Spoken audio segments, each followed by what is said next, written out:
그 사랑 끊을 수 없는 영원한 사랑 예수 그리스도. 그렇습니다. 주님이 죽기까지 우리 인생들을 사랑하셨고, 그리고 아버지 하나님이여 그 죽음 가운데 속에 죽음으로 끝나지 아니하고 부활 성천하시며 이제 마지막으로 이 땅 가운데 속에 오시겠다는 분명한 어떤 메시지를 던져주는 귀한 할렐루야 우리가 찬양을 우리가 또 듣고 은혜 받게 하시며, 이제 예수님께서 부활하시고 이제 우리가 재림을 우리가 기다리는 시점 가운데 마지막 우리가 성경의 결론인 우리가 요한계시록의 말씀을 통하여 큰 은혜 받는 시간 되어지게 하여 주옵소서.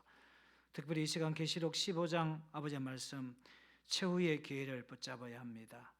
최후의 아버지 하나님이여 마지막 우리의 기회를 붙잡는 이 한 시간 되어지게 해 주옵소서. 감사함을 드립니다. 예수님 이름으로 기도롭사옵나이다. 아멘. 할렐루야. 옆 사람과 인사합시다. 아무리 봐도 참 멋있고 아름답습니다. 시작. 아무리 봐. 예, 죄송합니다. 자기 혼자만 이야기하는데 이러시면 안 돼요. 옆 사람에게 좀 이야기해 주셔야 돼요. 여자분들은 옆에 여자 있으면 참 아름답습니다 라고 이야기하고, 남자분이 있으면 참 멋있습니다 라고 이야기합니다. 시작. 참 멋있습니다. 참 아름답습니다. 예. 저는 가짜라도 이야기해 주니까 좋더라고요, 제가. 감사합니다. 우리가 요한계시록을 이제 많이 왔습니다. 사실 우리가 요한계시록은요, 어떻게 보면 굉장히 어려운 것 같지만 굉장히 우리가 쉬운 어떤 말씀에 우리가 요한계시록이고 마지막 우리가 결론의 우리가 부분이다 생각합니다. 제가 어떻게 되졌든지 이번에 특히 요한계시록 같은 말씀은 깊게 들어가면 한없이 이게 옷에 따라가는데 이 계시록의 어떤 말씀이 정말 우리들에게는 참 생명의 어떤 놀라운 은혜의 어떤 말씀을 주는 말씀이 요한계시록이다 생각이 되어집니다. 특별히 이제 오늘 말씀은 마지막 이제 요한계시록 7의 어떤 대접의 심판인데, 이 대접의 심판 가운데 속에서 특별히 서른 부분을 한 장을 다루고 있습니다. 그리고 이제 다음 주에 7대접을 한 장에 7대접을 그대로 다 이렇게 되어 있습니다. 16장을 끝나고 나고 특별히 이제 우리가 다음 주간에는 아마겟돈 전쟁, 제가 오후 때에 제가 이 페르시아 역사를 좀 이야기해 주겠어요. 어떻게 해서 저 이란의 나라가 성립되어졌던지, 우리가 BC 그 나라의 어떤 하나의 기원들을 이야기해 주면서 우리가 지금 현재 이란과 여러 가지 처했던 이 상황들을 기독교적인 입장에서 한번 볼 수 있으면 좋겠다. 제가 오후 때는 굉장히 제가 지도뿐만 아니라 역사적 배경들을 제가 한번 설명을 하려고 하고 있습니다. 어떻게 되셨든 간에 요한계시록은 세 가지의 어떤 재앙이 있는데, 처음에는 우리가 일곱인이라는 것은 내가 눈으로 본다는 것입니다. 눈으로 본다는 것입니다. 일곱 나팔이라는 것은 귀로 듣는다는 것입니다. 그리고 일곱 대접이라는 것은 쏟아부리죠. 끝났다는 것입니다. 결국 뭐냐라고 하니까 예수님께서 이 땅에 우리가 재림하시는 그 상황 자체가 이제 일곱 대접에서 끝났다. 이때는 기회가 없다는 것을 이야기합니다. 그러니까 오늘 본문 15장은 기회가 있을 때에 회개하고 돌이키고 결단하고 순종하고 봉사하고 헌신해라. 지금 기회가 없는 그런 어떤 일곱 대접의 어떤 심판의 어떤 모습을 보면서 지금은 은혜의 시대고, 지금은 교회의 시대고, 지금은 회복의 시대고, 지금은 내 인생 가운데 속에 구원의 놀라운 은혜를 받을 시점이라는 것을 가르쳐 주는 것이 15장의 어떤 내용인 것을 보게 되어집니다. 자, 이제 요한계시록의 어떤 구조를 다시 한번 살펴봅니다. 제가 오늘까지만 살펴보도록 하겠습니다. 자, 만왕의 왕이셨던 예수 그리스도의 모습, 그리고 소아시아 7교회, 그리고 천상에 계시는 하나님, 또 어린 양, 그리고 이제 6장에서 16장에 우리가 일곱 인이라는 것은 보는 것, 일곱 나팔이라는 것은 듣는 것, 일곱 대접이라는 것은 다 덮어버린 겁니다. 일곱 나팔은 3분의 1만 죽지만 일곱 대접은 어떻겠습니까? 다 죽습니다.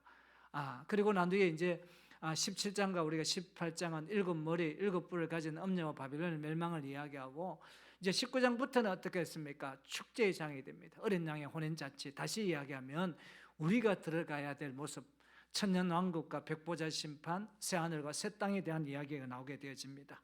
그래서 요한계시록의 중요한 세 가지 어떤 재앙을 이야기했고요. 그 다음에 이제 나팔 재앙을 우리가 봤습니다. 나팔 재앙은 넷째 재앙까지는 자연의, 다섯째, 여섯째까지는 사람이 마귀가 되고 사람이 사탄이 되지는 이런 어떤 인간에게 오는 것을 보고, 일곱째 나팔 어떤 재앙을 통해 가지고 역사의 끝은 주님의 나라의 완성이다. 다시 말하면 재림은 주님의 나라의 완성이지 우리가 끝나는 것이 아니다. 종말 끝나는 것이 아니고 주님의 나라의 완성, 다시 우리 기독교인들이 누릴 놀라운 축제의 시간이다는 것을 이야기합니다. 그래서 주님 나라가 완성될 때 일어나는 세 가지 사건이 뭐냐면 죽은 자들에 대한 어떤 심판, 또 익은 성도들에 대한 보상. 저는요 일부 예배를 들어오다 보면 구역이 얼마나 식사 준비를 잘하고 애쓰는지, 올 때마다 뭐냐, 저렇게 애쓰기 쓰면 하나님께서 찬물 냉수 한 그릇도 내가 이웃에게 주면 그것이 상급이 있다 했는데, 이기는 성도들 끝까지 참고 헌신할 때에 그에 대한 상급이 있다는 것을 보상이 되게 했고, 그리고 우리를 힘들게 어렵게 하는 사람들에게는 반드시 땅을 망하게 하는 세력의 심판이 있다는 것을 가르쳐 주게 되어집니다. 자, 12장의 기록이 유익이 과연 뭐냐라고 이야기하고 있으면, 순교당하고 그때 당시 때 핍박을 말미암아 로마의 많은 우리 성도들이 핍박과 순교를 당하는데 그들을 위로하기 위해서다. 13장에 과연 뭔가라고 이야기하면 바다에서 또 이렇게 또 땅에서 나온 이런 거짓 이렇게 목자와 그 우상 숭배를 조심해라라고 이야기했고, 이제 666의 해석이 있습니다. 우리 666의 해석은 여러 가지 코로나 19가 666이다 다르게 해석이 많았는데, 정통적인 어떤 해석은 게마트리아 황제의 숫자값이고, 그리고 상징주의로 7이 모자라는 어떤 6, 다시 이야기하자면 인간의 극단적인 불안성과 타락성을 보여주는데, 즉 우상과 그리고 세상적인 어떤 힘을 갖고 있던 모든 사람들은 다 6에 불과하다는 것을 이야기하고, 우리는 완전하셨던 하나님의 은혜를 가르쳐주는 이 의미를 이야기해 준다라고 제가 이렇게 이야기했고, 14장은 우리가 지난주 우리가 살펴봤습니다. 어린 양과 함께하면 반드시 승리의 새너를 부린다. 어린 양이 누굴까요? 우리가 예수님을 우리가 지칭하고 있는 것을 보게 되어집니다. 첫 번째 천사가 등장하게 되어집니다. 첫 번째와 어떻게 했습니까? 창경배의 대상은 여호와 하나님이다. 두 번째 천사는 바빌론, 다시 말하면 그때 당시 때로 로마, 우리를 이야기하면 이 세상 나라는 반드시 망한다. 그 세 번째 천사는 짐승을 따라가는 것, 우상을 따라가는 것, 666을 받는 것. 여러분 그때 당시 때 여러분 로마는요 666을 받아야 살아요. 황제에게 숭배하고 길드라는 상인 조합에 살아가고, 그러면 어떻겠습니까? 우리 기독교인들은 순교하고 엄청난 고난을 겪게 되지는 이런 어떤 현장이 있는 것을 보게 되어집니다. 그렇지만 여러분 어떻게 했습니까? 끝까지 믿음의 신앙을 지켜갈 때 우리는 어린 양 하나님의 우리가 표를 받게 되어지는 것을 봅니다. 요한계시록은요 7이라는 숫자가 등장합니다. 7교회, 7인의 심판, 7나팔 심판, 7대제 심판, 그리고 7가지 새 창조가 나옵니다. 제가 성질이 급해서요 7가지 새 창조가 요한계시록 21장과 22장은 이건 우리들을 주면서 누릴 놀라운 특권들을 이야기합니다. 새 하늘, 새 땅, 새 예루살렘, 예루살렘, 예루살렘. 그 다음에 이제 새로운 성전, 갑자기 그 뒤가 생각이 안 나요. 그 다음에 새로운 빛, 새로운 생명수, 새로운 열매, 이제 이렇게 우리가 나타나게 되어지는 7가지 어떤, 이게 이제 우리가 누릴 놀라운 축복의 어떤 모습인 것을 보면서, 그래서 우리가 15장은 뭐냐라고 이야기하니까 어떻든지 빨리 회개해라, 빨리 돌이켜라. 7대접, 주님께서 마지막 백보자 심판에 오면 그때는 끝났다. 그때는 기도해도 중보기도해도 회개해도 안 된다는 것을 가르쳐 주기 위한 것이 오늘 15장 바로 7대접의 어떤 하나의 말씀의 서론격이라는 것입니다. 이제 첫째, 이제 울탈락에 들어가겠습니다. 하늘의 이적을 통해 최후의 심판을 선언하는데, 이게 1절의 말씀입니다. 같이 한번 읽어볼까요? 시작. 또 하늘에 크고 이상한 다른 이적을 보매 7천사가 7제장을 가졌으니 곧 마지막 재앙이라. 하나님의 진노가 이것으로 어떻게 마친다 했습니다. 우리가 지금 상당히 이제 많이 왔던 것을 보게 되십니다. 자, 우리 한번 주의해 보도록 할까요? 크고 이상한 다른 이적이라 했습니다. 여러분, 이상하다는 것은 경이롭고 놀랍다는 뜻이고, 다른 이적이라는 것은 최종적인 심판이 얼마나 크고 위대한 것을 이야기하고 있는 것을 보게 되어집니다. 그리고 7천사가 7재앙을 가졌으니라고 해요. 7은 완전수라 이야기했죠. 7천사가 가져오는 7재앙은 하나님의 심판이 완전하고 철저하게 수행될 것임을, 지금 뭡니까? 사도 요한이 지금 환상 가운데 받는 내용을 지금 이야기하고 지금 주의하고 있는 것을 보게 되십니다. 이제 마지막 재앙이라. 그리고 진노가 이것으로 마치리라 했습니다. 완성된다, 성취된다. 예수님께서 십자가에서 다 이뤘다는 말씀과 마찬가지로 바로 이 마지막 7 대접 재앙이 마지막이다. 그리고 이 진노로 이것으로 마치고 바로 믿는 우리가 성도들은 놀라운 어떤 축복의 장이 있을 것이라고 이야기합니다. 여기서 우리 가르치는 시사점이 과연 뭔가 하면 요한계시록은 시간 순서대로 기록한 것이 아니라 신학적인 논리에 따라 기록한 것이다라고 했습니다. 다시 말하면 이러면 지금 마지막 때 현상을 이쪽 편에서는 일곱 이른 재앙으로 보고 이쪽 편에서는 나팔 재앙으로 보는 것, 듣는 것, 이쪽 편에서는 마지막 대접, 마지막이라는 것을 여러분 동일한 사건을 두고 여러분 각각의 여러분 세 사람이 이것을 해석해냈다. 이렇게 이야기하는 것이 여러분 조금 편할 수 있는 해석 방법이다 하는 것을 보게 되어집니다. 이게 우리가 이제 최후의 심판이거든요. 우리 인생은요 최후 마지막에 있습니다. 독일에 가면요 누덴베르크의 어떤 재판이 있습니다. 이 누덴베르크라는 것은 이제 2차 세계 대전 중에서 1945년에서 1949년 독일 누덴베르크 여기에서 히틀러가 전쟁을 선언하면서 나아갔던 사람인데 최종적으로 심판해서 많은 가스실에서 죽였고 이 전범들을 마지막으로 심판한 장소였습니다. 여러분 그 다음 사진을 보면요 93세가 되지는 사람도 그 죄값으로 말미암아 이 사람이 사형의 언도를 받습니다. 이때 당시 때 전쟁을 일으킨 것을 말미암아 헤르만 괴링, 리벤프루트 등 10여 명의 사형 선고를 받고 3명에게 무기징역을 당하게 되어집니다. 여기는 무기징역이 있고 우리는 징역 여러분 5년이다 10년이 있지만 예수님께서는 마지막 이 땅에 재림하실 때 심판은 전부 다 사형입니다.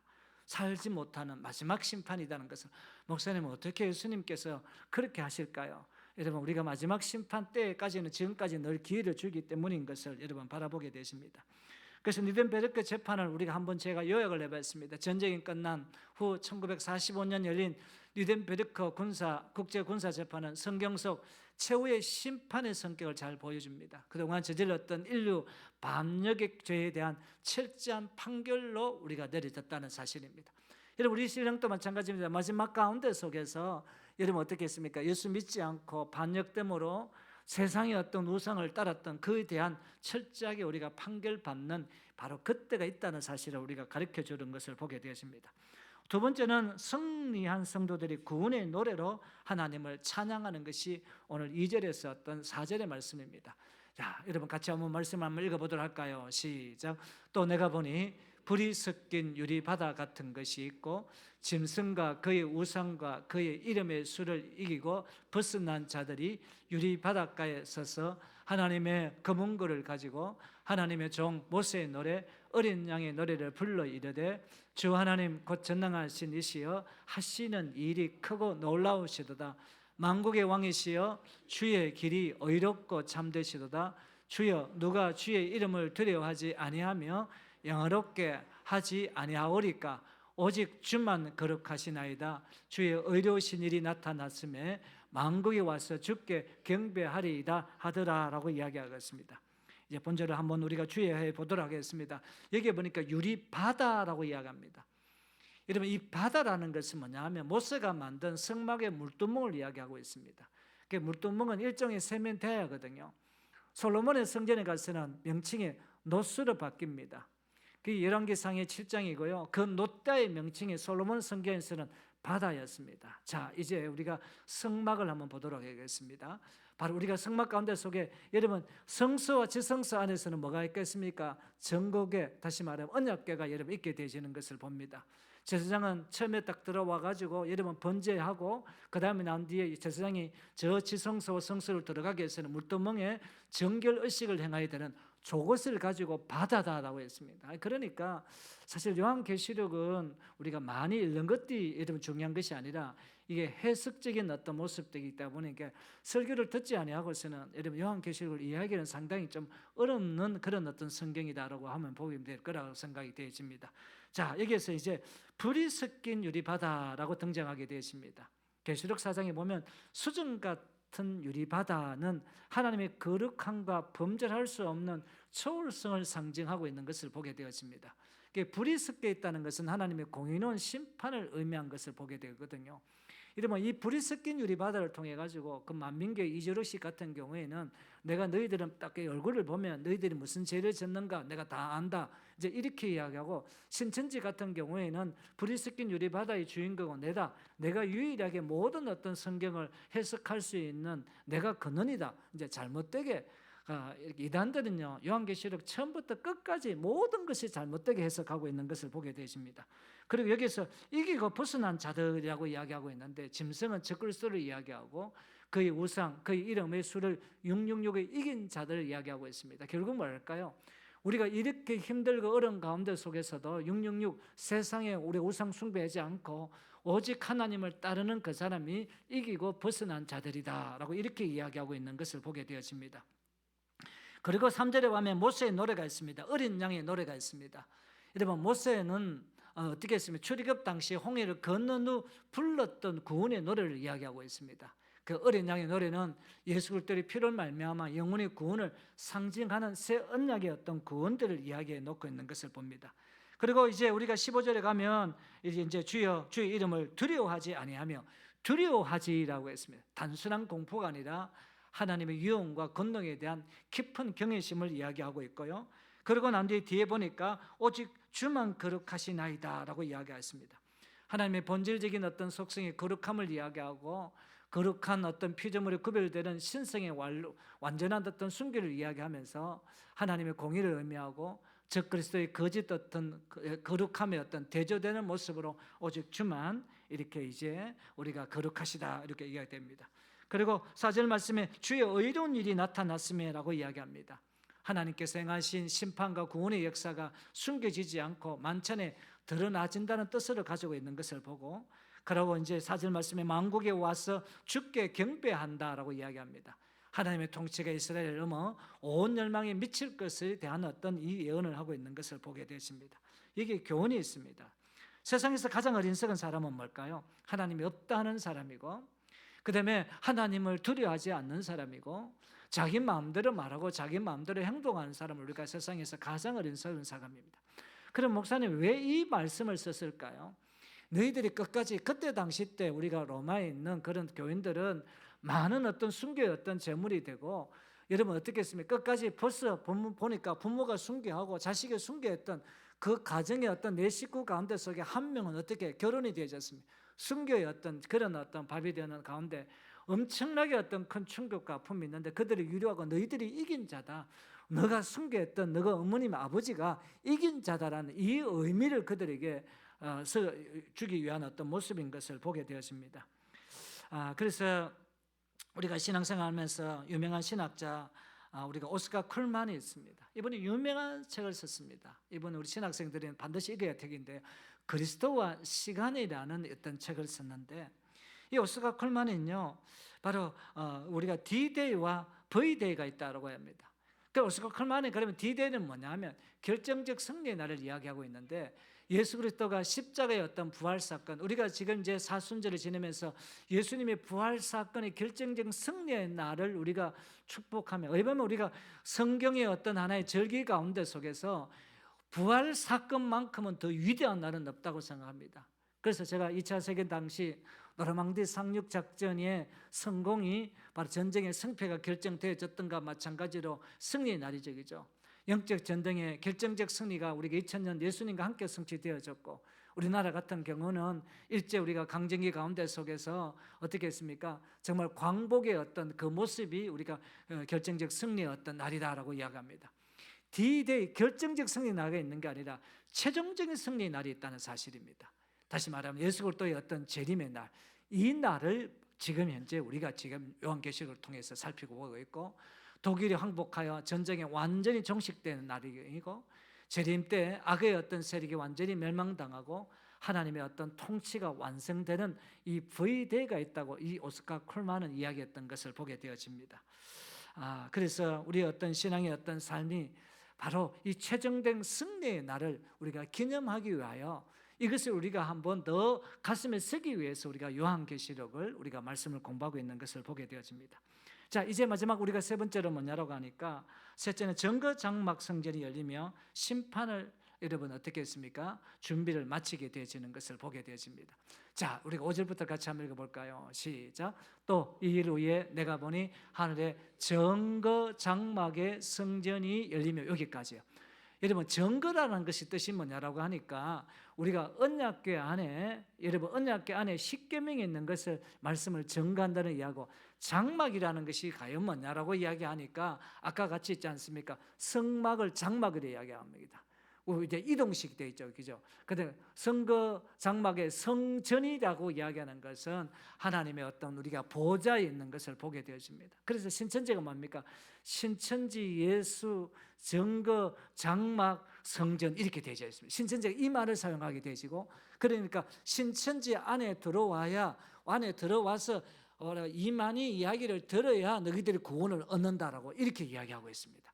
여기에서 이제 신천지가 사용하던 정거, 장막, 이게 성전, 이 단어를 잘못되게 해석하고 있는 것을 보게 되십니다.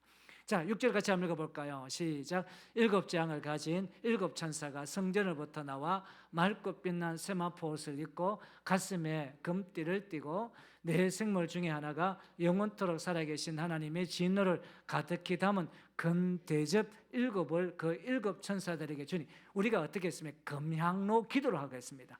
금향로 기도를 하면 금대접에 받아가지고 어떻게 했습니까? 이거를 보좌에 우리가 올리게 되어지는 것을 보게 되었습니다. 이 보좌에 올리게 되어지면 어떻게 했습니까? 우리가 할 때 했습니까? 어떻게 기도하겠습니까? 로마 같을 때, 그때 7 교회, 하나님, 제 아버지가 순교를 당했습니다. 하나님이 살아계신다면 저렇게 이 로마가 저 황제를 살려둘 수 있습니까? 좀 죽여주세요. 그렇게 기도 안 하겠습니까? 할 수 있습니다. 왜? 아니, 아버지가 원년 경기장에서 로마 황제가 보는 가운데 사자밥이 되지니까요. 그러니까 어떻게 했습니까? 하나님께서 금대접에 올렸는데 그 대접에 있지 않습니까? 그 대접에 응답을 받아오는데 그게 붙는데 7 대접에 다 죽인다는 겁니다. 그게 7 대접 심판이라는 겁니다. 제가 쉽게 이야기했는데 무슨 이야기? 자, 그다음 8절 시작. 하나님의 영광과 능력으로 말미암아 성전의 연기가 가득 차매 7 천사의 7 장이 마치기까지 성전의 능히 들어갈 자가 없더라, 이렇게 되어져 있습니다. 이제 본문의 정보 가운데 속에서 정거 장막의 성전이 열리며라고 이야기합니다. 여러분, 정거 장막에는 출애굽 당시 광야에 만들었던 성막, 여러분 성방에 정거의 장막이 있었는데 그 안에 언약궤가 있었고, 여러분 그 언약궤 가운데 속에서 어떻게 했습니까? 그 정거 십계명 기록한 돌판이 있었습니다.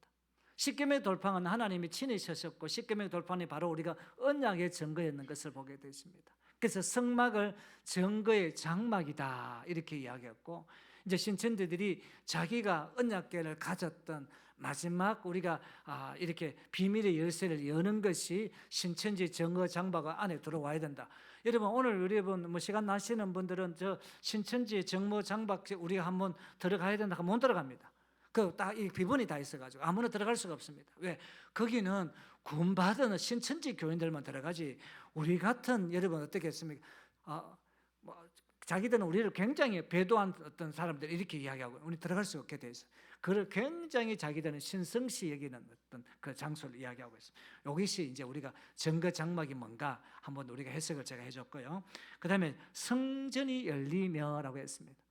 감추었던 하나님의 심판 계획이 온천에 실행될 준비가 되었던 것을 봅니다. 아까 우리가 기도하면 우리 금양로 기도가 있잖아요, 그죠? 우리가 사실 금양로 기도에는 아무래도 여러분 처음 시작할 때 이게 뭐고라고 이야기했지만 우리가 요한계시록을 배웠기 때문에 금양, 내가 하나님 앞에 수합향으로 나감향으로 풍장으로, 이거는 요한계시록 나오지 않습니다. 출애굽기의 말씀입니다. 이렇게 하다 보면 이 향이 우리가 올라가게 되십니다. 올라가서 어떻게 했습니까? 거기에서 하나님이 어떻게 했습니까? 응답이 있습니다. 우리들에게는 뭐 하나님 건강을 주시고 뭐, 그래 또 응답은 무엇입니까? 우리 예수 그리스도, 예수를 믿는 사람들을 순교하게 만들고 어렵게 만들었던 그 사람들에게 어떻게 했습니까? 죄악, 그 사람들을 심판하는데 그게 7 대접이다. 그 7 대접은 우리 다음 주에 살펴보겠지만, 여기에서 이제 그 탈도 많고 많은 아마겟돈 전쟁이 이게 어떤 전쟁인가에 대한 여러 가지 어떤 이단으로 말미암아 굉장히 우리가 두렵게 알고 이번 달 하니까 이게 마지막 전쟁이 돼 이제 끝났대 이제 뭐 이렇게 해석하시는 분들도 있고 여러 가지 각각의 해석이 굉장히 많은데 다음 주 가면 제가 분명하게 확실히 제가 말씀을 제가 전가해 줄 거라 생각이 되어집니다. 그 다음에 이제 7절 말씀에 보니까 여러분 금 대접을 넘겨준다. 피조물을 대표하는 네 성물의 천사들에게 대접을 전달하는데 온 피조물의 탄식에 대한 하나님의 응답입니다. 만물을 여러분 지켜보는 가운데 심판의 집행들 그것의 대접에 하나님께서 응답이 이 땅 가운데 속에 나타나게 되어지는 것을 보게 되어집니다. 그래서 7절 말씀에 여러분 영원토록 살아계신 하나님의 진노, 하나님의 진노는요 일시적인 감정이 아닙니다. 지금까지 저에 대한 하나님의 영원한 거룩함의 반응입니다. 내가 이 거룩함에 너희들이 예수 믿고 따르지 않았고 십자가의 보혈의 능력을 못 입었기 때문에 너희들 죽는다. 여러분 그때 당시 때 출애굽 당시 때에 여러분 파라오가 죽었던 것만 아닙니다. 문설주에 여러분 기름을 그 피를 어린 양의 피를 뿌려 받았던 그 유대인들만 다 살게 되지는 이 사실의 현장이 그대로 우리가 주님의 어떤 재림 때에 일어날 것이라는 사실을 이야기해 주고 있는 것을 보게 되십니다. 그래서 능히 들어갈 자가 없더라. 여러분 같이 한번 읽어볼까요? 시작. 심판이 시작되면 중단시킬 수 없다. 심판이 시작되면 중발할 수 없다. 은혜의 시간이 끝났음을 선포한다. 공의의 집행 시간이 됨을 엄정히 선포한다. 이게 일곱 대접, 이게 이제 마지막 심판이다. 이게 더 이상의 어떤 것은 없고 이게 끝난다. 너희들이 기도해도 소용없고 너희들이 액을 복걸해도 소용없다. 그래서 여러분 구약 성경은 뭡니까? 비둘기가 같이 구구구구 하고 이래 울어도 소용이 없는 시대가 마지막 우리가 지금 일곱 대접을 이제 일곱 대접이라는 것은 이제 주님 마지막 우리가 재림 백보자 심판할 때 이때 어떤 상황을 이야기하고 있는 것을 보게 되어집니다. 자, 이것을 한번 제가 요약을 해봤습니다. 심판에는 성도의 기도가 필요하고 네 생물의 어떤 하나가 영원토록 살아계신 하나님 진노를 가득히 담은 금 대접의 일곱을 그 일곱 천사가 주니 성도들이 드린 기도가 금 대접에 닿으면서 하나님께 상달됩니다. 그 대접을 이제 보니 하나님이 진노가 가득 담겨져서 천사들이 땅을 붙이는데 이것이 일곱 대접 심판이다. 제가 말로 했던 것을 제가 한번 글로 한번 써봤습니다. 무슨 의미인가라고 이야기하니까 하나님의 심판은 성도들의 기도 응답입니다. 그래서 계시록 5장에서 성도들의 기도가 하나님께 상달되었지만 하나님은 그 심판을 미루고 계셨다는 것을 봅니다. 이게 계시록 6장 10절의 말씀인데 같이 한번 읽어볼까요? 시작. 큰 소리를 불러 이르되 거룩하고 참되신 대주저여 땅에 거하는 자들을 심판하여 우리 피를 갚아주지 아니하시기를 어느 때까지 하시려 하나이까 하니라고 했습니다. 그러나 이제 때가 되니 하나님께서 성도들이 기도대로 하나님의 분노를 베풀으시면서 우리들이 어떻게 이럴 수가 있을까? 지금 하나님이 참고 계시는 것입니다. 악한 어떤 여러 가지를 참고 있는 것입니다. 우리를 괴롭게 하는 그 사람을 여러분 몰라서 여러분 지나가는 것이 아니라 참고 있는 것입니다. 우리의 그 한스럽고 나를 힘들게 하고 우리가 예수 그리스도를 믿는 사람을 핍박했던 여러 가지 어떤 모습들을 하나님 모르시는 것이냐 알고 있습니다. 그래서 여러분 마지막 이 대접 심판 주님께서 이 땅에 재림할 때에 모든 것을 심판하겠다는 분명한 어떤 메시지를 던져주는 것을 보게 되십니다. 그래서 15장 7절에 말씀해 주는 교훈이 뭐냐 하면 성도들이 억울한 일을 당한다고 너무 속상하지 말라는 것입니다. 하나님 우리 기도를 다 듣고 계시고 때가 되면 하나님께서 우리 기도에다가 하나님의 공의의 진노를 보태어 다 갚아주신다는 겁니다. 할렐루야. 하나님은 고난받는 성도들의 기도를 절대 외면하지 않으십니다. 기도가 속히 응답되지 않는다고 결탄코 우리가 실망하지 말아야 할 것을 가르쳐주는 말씀이 이 요한계시록 15장의 이 말씀인 것을 여러분 보게 되십니다. 그러니까 8절에 보니까 성전에 능히 들어갈 자가 없더라라고 이야기하고 있습니다. 이제는 사죄의 기회도 없다는 것을 보게 되십니다. 자, 2번 한번 여러분 있습니다. 2번 마지막 심판밖에 없다는 것이다. 3번 7인 7나팔에서 회개하고 돌아오기를 기대했는데 7 대접 심판의 기회가 주어지지 않는다는 것입니다. 그러니까 우리가 7인 우리가 눈으로 보고 7 나팔 기회를 듣는 것 그때 너가 회개해라 돌이켜라 성전문이 열려져 있는 지금이 기회라. 지금이 우리의 성전문이 열려져 하나님 은혜 문이 열려진 지금이 기회라는 것이. 마지막 때에 지면 교회도 없습니다. 아무것도 없습니다. 마지막 우리가 종말적인 어떤 심판은 아무것도 없습니다. 왜 그럴까요? 반드시 우리가 알아야 될 것은 이미 구약에 우리가 선지자도 우리가 보냈고요. 또 어떻게 했으면 교회도 세워주셨고요. 이미 여러분 말씀을 드릴 기회도 여러분 우리들에게 주어야 됩니다. 여러분 아직 성전이 열려있다는 이 지금이 우리가 은혜의 시대인 것을 압니다. 이 교회는 언젠가 문이 닫힙니다. 7 대접 심판이 오기 전에 우리가 회개해야 되고 하나님은 사랑이시기 때문에 전혀 분노하지 않으시고 악한 자들에게도 영원히 사랑을 베풀어 주실 것이라는 것은 우리들의 착각입니다. 한번 따라할까요? 하나님의 사랑도 시한이 있다. 여러분 하나님의 사랑도 시한이 있습니다. 마지막 주님께서 마지막 우리 재림하면 이제 끝나는 것입니다. 또 할까요? 하나님의 인내도 시한이 있다. 이게 우리 은혜가 되지 않아요? 하나님의 사랑도 시한이 있고요. 하나님의 인내도 시한이 있어요. 든든한 그랬잖아요. 목사님, 하나님이 안 살아계시는 것 같아요. 내가 이렇게도 기도했는데도 왜 응답이 안 됩니까? 여러분 응답되는 만약에 그 응답됐다면 주님 나라가 마지막 재림이라는 것입니다. 그 마지막 심판의 순간이 오기 전에 우리 예수 믿는 사람들은 지금 왜 우리가 요한계시록을 말씀을 공부하는가? 회개됐다. 마지막에 있다. 하나님의 사랑도 시한도 있고 하나님의 인내도 시한이 있기 때문에 우리가 이 시한이 있는 이 은혜의 시대에 내가 회개하고 돌이키면서 내가 헌신하면서 그래도 내가 주님 앞에 나와가지고 상급을 안 받아야 되나? 이 이야기를 하고 있는 것을 우리가 보게 되어집니다. 1854년 런던에 콜레라가 창궐할 당시 엄청난 사람들이 여러분 죽어가고 있는 모습이었던데 이때 젊은 우리 목회자 한 명이 찰스 스펄전 목사님인데 이 스펄전 목사님이 이 죽어가는 사람들이 있으니까 전부 다 목회자들 다 도망가 버리고 신부들이 다 도망가 버리고 내가 이렇게 도망갈 수 있겠는가 싶어가지고 이 죽었던 사람들을 장례를 쳐주기 시작합니다. 여러분 장례를 쳐주기 시작하는데 자기도 어느 날 갑자기 내가 이 콜레라로 내가 안 죽겠나 굉장히 두려움과 굉장히 마음 가운데 속에서 마음이 역해지기 시작이 되었습니다. 여러분 그런데 찰스 스펄전 목사님이 도보 로드의 하나에 딱 가다가 구두 수성공 집에서 성경 문구가 쪽지가 하나 딱 적혀져 있습니다. 그 쪽지에서는 내가 여호와를 나의 피난처로 삼고 지존자를 나의 거처로 삼았으니 화가 내게 미치지 못하며 재앙이 내 장막에 가까이 오지 못하리라. 시편 91편 9절에 10절의 말씀이 가슴에 확 타고 젊은 20대 이러면 목회자다 보니 얼마나 두려움과 많겠어요. 그죠? 나도 이러면 안 죽겠나 이런 어떤 죽음의 공포가 안 생기겠습니까?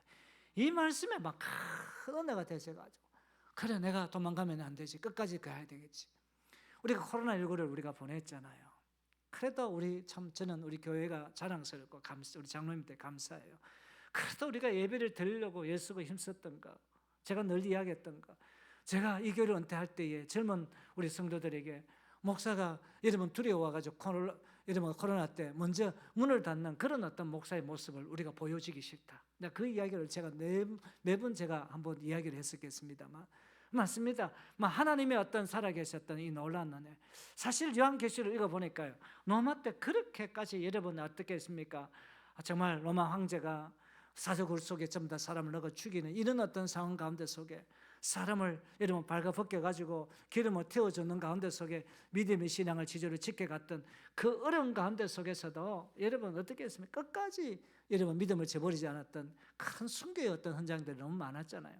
그거를 바라본다면 우리가 어떤 어려움과 어떤 모습들이 있더라도 우리가 주님의 십자가를 붙들고 끝까지 내가 예수 잘 믿고 666에 여러분 어떻게 황제의 어떤 숭배를 말미암아 여러분 내가 길거리에 가서 아무것도 사지 못하도록 굶어 죽더라도 내가 믿음의 지주만큼은 내가 지켜나가야 되는 거 아닌가. 이럴 때에 하나님께서 마지막 심판 때에 여러분 어떻게 보상해 주시는 놀라운 상급의 역사가 있는 이 은혜를 바라보면서 우리가 믿음을 끝까지 우리 나가는 저와 여러분들이 다 되시기를 주님 이름으로 축원을 드립니다.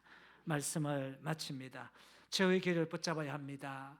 하늘의 이적을 통해 최후의 심판을 선언하고 이제 승리한 성도들이 구원의 노래로 하나님을 찬양합니다. 끝까지 믿음을 지켰던 사람, 정거장막 성전이 열리며 심판의 어떤 준비를 마침을 말미암아 이제 드디어 우리가 새 한 해가 새 땅에 들어가는 놀라운 축복의 역사가 있다는 것을 이제 일곱 대접 심판 전에 우리가 알려주는 말씀인 것을 보게 되었습니다. 여러분 고개를 한번 숙여 보실까요? 우리가 오늘 말씀을 보면서 창세 이래 늘 선지자를 보냈고 교회를 세우고 지금 또 우리가 말씀을 여러분 기회를 지금 또 주고 있습니다. 아직은 성전이 열려 있는 은혜의 시대입니다. 구원의 시대입니다. 여러분 교회의 시대입니다.